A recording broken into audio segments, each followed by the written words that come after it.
Hello friends, இன்றைக்கி நம்ம சமையல் புக்கில் கொழுக்கட்டை எப்படி பண்ணுறதுன்னு பார்க்க போகிறோம். கொழுக்கட்டை பண்ணுறதுக்கு முதல்ல பூரணம் பண்ணிடலாம். அதுக்கு ஒரு பேனில் 1 கப் வெல்லம், அதோட 2 டேபிள் ஸ்பூன் தண்ணி சேர்த்து லோ ஃப்ளேமில் வெல்லத்தை நல்லா கரைச்சி எடுத்துக்கோங்க.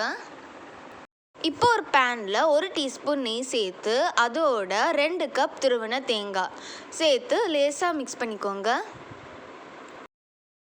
இப்போ இதோட நம்ம கரைச்சி வச்சுருந்த வெல்லத்தை நல்லா வடிகட்டி சேர்த்துக்கோங்க. இது லேசாக மிக்ஸ் பண்ணக்கப்புறம் இதோட கொஞ்சோண்டு ஏலக்காய் தூள் சேர்த்து நல்லா மிக்ஸ் பண்ணிக்கோங்க. தேங்காயும் வெல்லமும் நல்லா சேர்ந்து பூர்ணம் வைக்கிற கன்சிஸ்டன்சியில் வந்த உடனே அடுப்பு ஆஃப் பண்ணிடலாம். இப்போ ஒரு பேனில் 1 கப் தண்ணி சேர்த்து அதோட 1 டேபிள் ஸ்பூன் நெய், 1/4 டீஸ்பூன் உப்பு சேர்த்து நல்லா மிக்ஸ் பண்ணிக்கோங்க. தண்ணி நல்லா கொதிச்சு வந்த உடனே ஸ்டவ்வை ஆஃப் பண்ணிவிட்டு அதோட 1 கப் அரிசி மாவை கொஞ்சம் கொஞ்சமாக சேர்த்து நல்லா மிக்ஸ் பண்ணிக்கோங்க. மாவு நல்லா கை வைக்கிற சூடு வந்த உடனே அதை நல்லா பிசைஞ்சுக்கோங்க.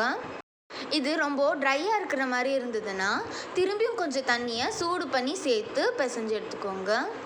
இப்போ நம்ம கொழுக்கட்டை பண்ண ஆரம்பிச்சிடலாம். கொழுக்கட்டை பண்ணுறதுக்கு நான் இந்த மாதிரி ஒரு மோல்டு எடுத்திருக்கேன்.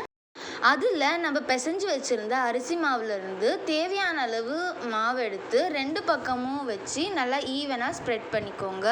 இப்போ இதுக்குள்ளே நம்ம பண்ணி வச்சுருந்த பூரணத்திலிருந்து 1 ஸ்பூன் அளவு பூரணம் எடுத்து இதுக்குள்ளே வச்சு நல்லா டைட்டாக மூடி சீல் பண்ணி சைடில் வர்றது எல்லாத்தையும் எடுத்துருங்க. இதே மாதிரி எல்லாம் ரெடியான உடனே இதை வேக வச்சிடலாம். இதை 10 நிமிஷம் ஆவியில் வேக வச்செடுத்தா நம்ம சூப்பரான கொழுக்கட்டை ரெடி. இது உங்கள் வீட்டில் ட்ரை பண்ணி பாருங்கள். இந்த சேனலை லைக் பண்ணுங்கள், கமெண்ட் பண்ணுங்கள், சப்ஸ்கிரைப் பண்ணுங்கள். மேலும் இதை நிறைய பேருக்கு ஷேர் பண்ணுங்கள். தேங்க்யூ.